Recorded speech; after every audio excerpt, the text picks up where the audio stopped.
আমি একটা ইম্পর্টেন্ট জিনিস দেখাবো আপনাদের, আপনারা অবশ্যই ভিডিওটা দেখবেন, ধাক্কাধাক্কি করবেন না। এয়ারলাইনের মধ্যে দেখছেন কীভাবে এয়ারলাইনের যে একটা চাপা লক আছে সেই লকটাকে কীভাবে চুরি করে নিয়ে গেছে। দেখা যায় যে লকটা এখানে ছিল, লকটাকে দিয়ে কীভাবে চুরি করে নিয়ে গেছে। আসলে মানুষ, এই সমাজের মানুষ এত খারাপ, তাই এই লকগুলো আছে, এই লকগুলো এখানে আছে। দেখেন এই যে এখানে একটা চুরি করছে, এই পাশেও কিন্তু লকটা চুরি করছে, এই লকটা চুরি করছে, এখানে অনেকগুলো লক চুরি করছে, দেখছেন। কারণ এই মানুষ এত খারাপ যে একটা যানবাহন যায়, হাজার হাজার লোক নিয়ে যানবাহন মধ্যে দিয়ে এই জিনিসগুলো চুরি করার কোনো প্রয়োজন ছিল? আমি সরকারি উদ্দেশ্যে বলতেছি, আপনারা 1 কিলোমিটার পর 1 কিলোমিটার পর সিকিউরিটি গার্ড দিবেন, যেন এয়ারলাইনের এক সুর যেন ক্ষতি হয় না।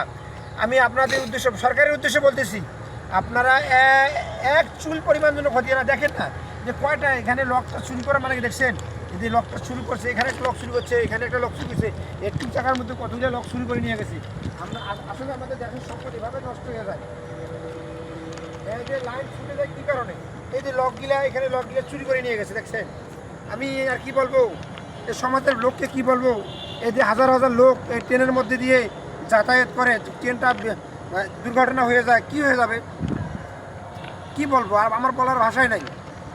অবশ্যই এই ধরনের এই যে লকগুলা কেউ চুরি করবেন না, কারণ এরা আমাদের দেশের সম্পদ।